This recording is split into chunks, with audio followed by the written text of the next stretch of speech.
Hello mga boss, this is Boss Rod, and for today's video pag-uusapan natin si Cursor, an AI code editor. So titignan natin yung mga pros and cons niya and also kung worth it ba siyang gamitin. So ano pang hinihintay natin? Let's get started. Alright, so as you can see here, the AI code editor. So Cursor is an AI code editor or powered by AI siya. So isipin nyo para siyang BS Code na naka-steroid. So basically, si Cursor, pinork lang nila yung repository ni VS Code and then saka sila naglagay ng mga AI powered. So meaning, yung mga extension na ginagamit nyo sa VS Code, so kung VS Code user kayo, is pwede nyo pa rin niya ma-import dun sa Cursor. Okay, that's the good thing. Pero wala siyang sync functionality na 'di ba sa VS Code kinagandahan pagka naka-sync yung account mo is pagka nag-login ka sa another VS Code, another machine, automatic isi-sync niya na lahat ng mga extension mo, settings and so on. Pero sa Cursor wala pa silang ganun. Okay? So yun lang yung parang kulang nila.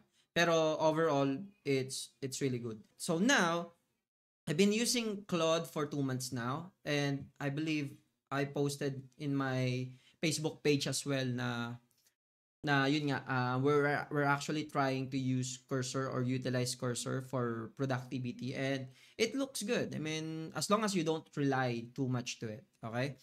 So anyway, so before we get started, no, titignan natin ano yung mga features na pwede nyong gawin at ano yung mga ginagawa ko sa Cursor kung paano ko siya na-utilize.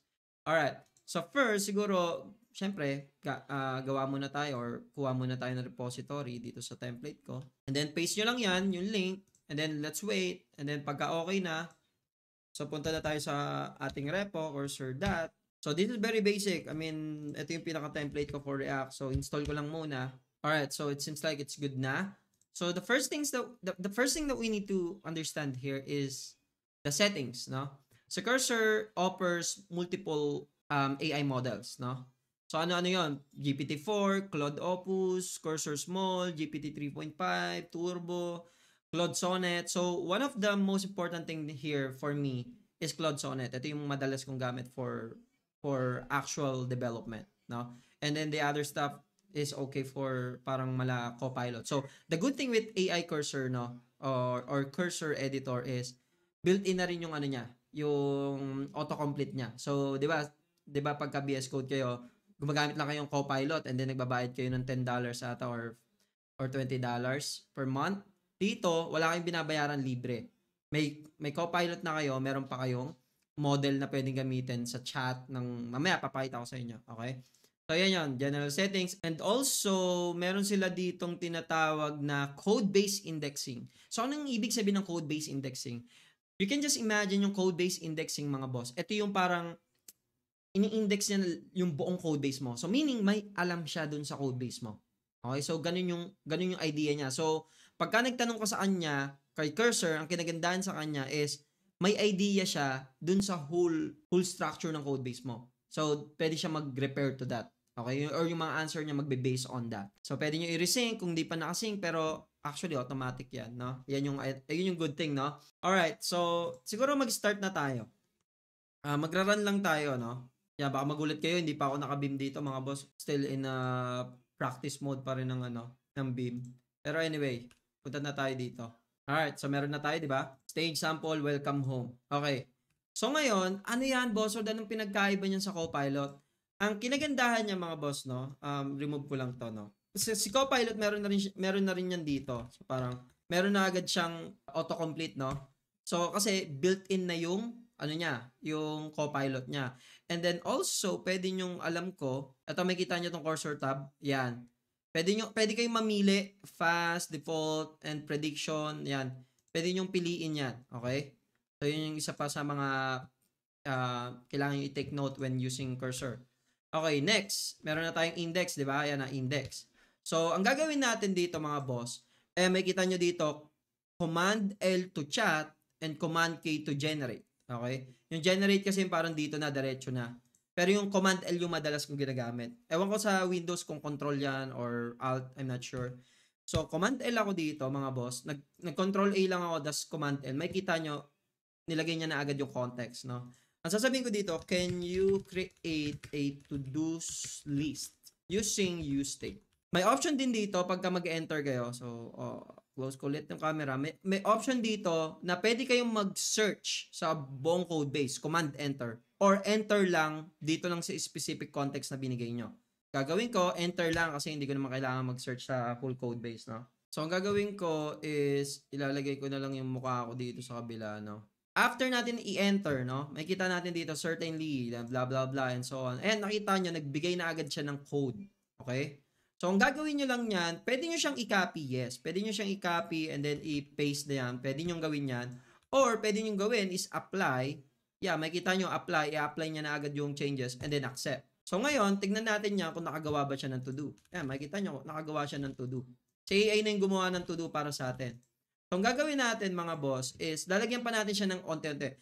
So, the idea, isa pa sa mga magandang tip, no? The idea, if you're using an AI, or if you're doing prompt, no? It's better if isolated, yung pa isa-isa lang. Wag yung lahat. So makikita nyo pati Atomic Habits, no? Implemented na naman. So wag yung isang malaking rules yung ibibigay nyo, kundi pa konti-konti. Okay? Small instruction at a time. So ngayon sasabihin ko dito, can you implement, so pwede nyong sundan yung conversation nyo. Can you implement feature for to-dos? And then enter. Just enter lang kasi hindi naman natin kailangan mag-search sa code base eh. Alright, so makikita nyo, nag-aano na siya, nag-start na siya mag-generate ng mga suggestion niya.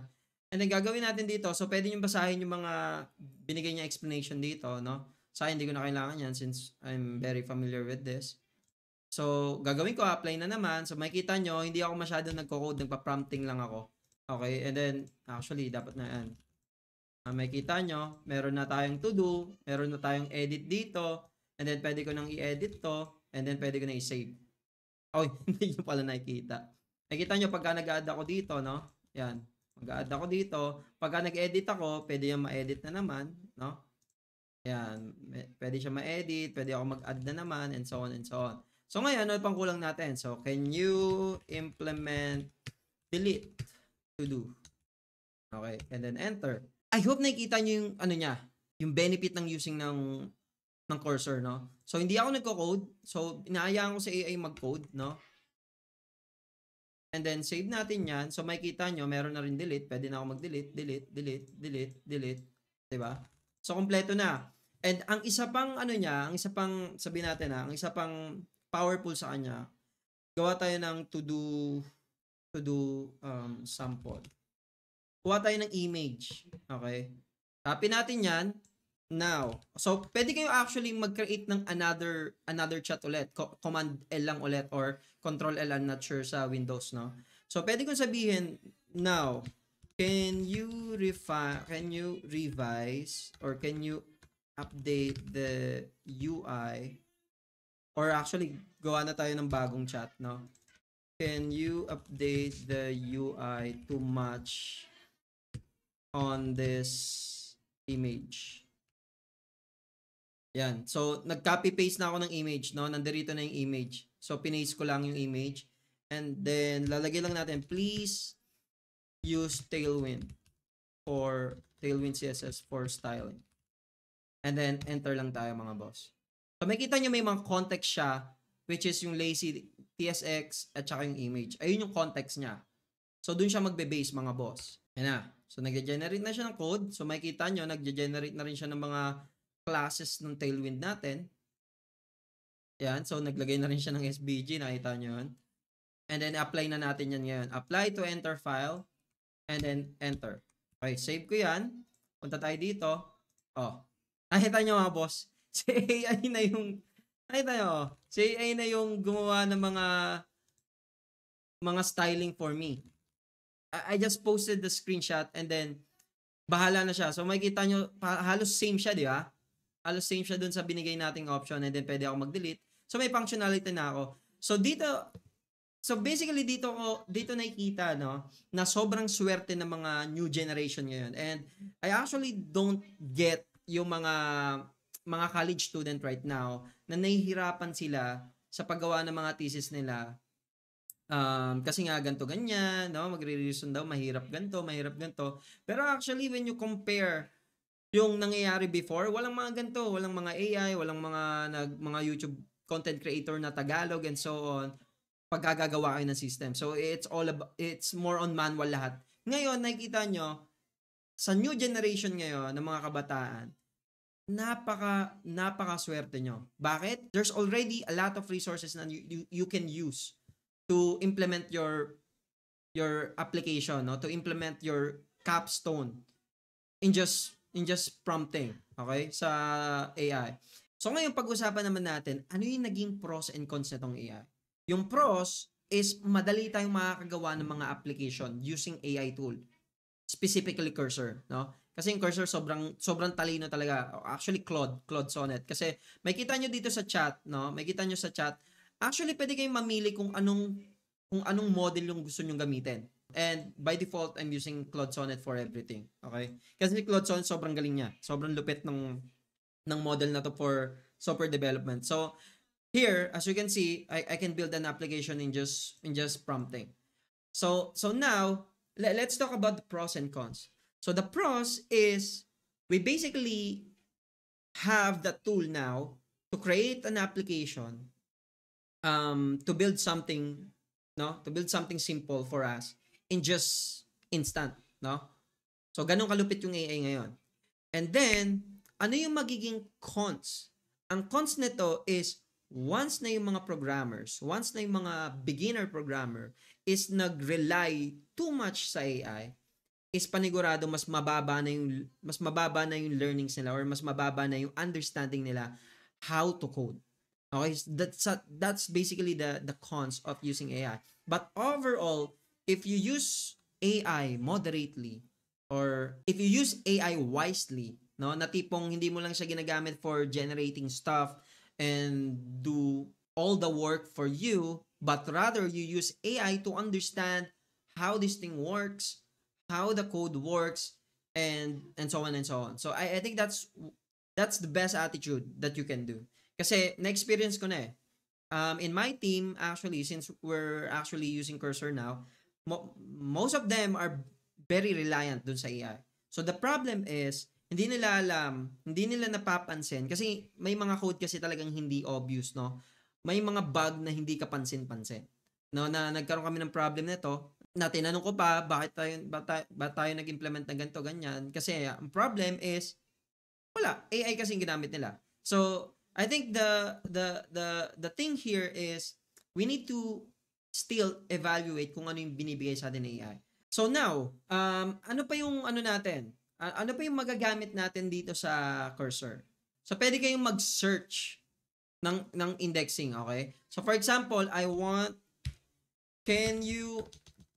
natin sabihin natin, can you update this to use the data access layer. So, ang pwede natin gawin is pwede tayong mag-select ng file or ng folder. So, isa-select natin yung folder. Ayan. So, pwede natin, please refer to this folder. Okay? And then, mag-enter. So, ang gagawin ko siguro, command-enter. So, yung command-enter, ang ginagawa ng command-enter, yun nga, isa-search yung whole code base kung paano to ginagamit yung mga sample na to. So, i-check niya yan. So, ito naman, pwede nyong pwede nyong ignore, pero puntahan nyo lang kasi i-retry nyo lang naman, wala namang mangyayaring masama dyan. So, ano lang yun, para nagre-re-indexing lang. So, makikita nyo dito, yan, in-update niya na yung to-dos natin, ginamitan niya na ng sample, which yung sample natin kasi dito, meron tayong mga get, no, which is post yung gamit dyan, no. So, ang gagawin natin, i-apply ko na yan, yung code. So, syempre, punta tayo sa index ulit. Apply ko na tong code, entire. And then enter, command enter, save ko lang ulit. So makikita nyo, meron na tayong problem. Okay. So ngayon, dito sa problem na to, kung gusto nyo i-debug yan ng sarili nyo, pwede nyo gawin. So pero kung ayaw nyong i-debug, pwede nyong i-copy or i-screenshot ulit yan, no? So ito yung mga parang typical scenario na pwede nyong gawin sa AI, no? Copy yan, and then sasabihin nyo, I got this error. This error. Yan, can you fix it? Makikita nyo yung error yan. Pinaste ko na dyan, then enter ko lang. Ayan, so makikita nyo, nag-ano na siya, nag-ayos na siya. So, index lazy daw. Apply lang natin to. Okay. Accept. And then this one, actually, na-apply na rin to, panigurado yan. Apply na rin siya. Okay? Save natin, tignan natin kung na-fix niya na. Ayan, na-fix niya na, di ba? So, makikita nyo, meron na akong to-dos dito na galing sa JSON. Okay? Sa JSON API placeholder. So, I can add kung may ma-add sa dulo. Kasi pandulo dapat yan eh. Ayan, may na-add sa dulo. Okay? So, clear natin yung task. Yeah, may na-add. So, meaning, working pa rin yung application natin using the actual API, no? Ng dummy API lang. Actually, ng JSON placeholder. So, yeah, I think that's one of the things. So, code base, search ng code base, and then pwede kayong maglagay ng specific or mag-mention ng specific context na gusto nyong ibigay sa AI to have a context or reference sa dun sa prompt na gusto nyong gawin. Again, no? AI is very powerful, no? They can do stuff for you. Okay? And it's actually generating code now.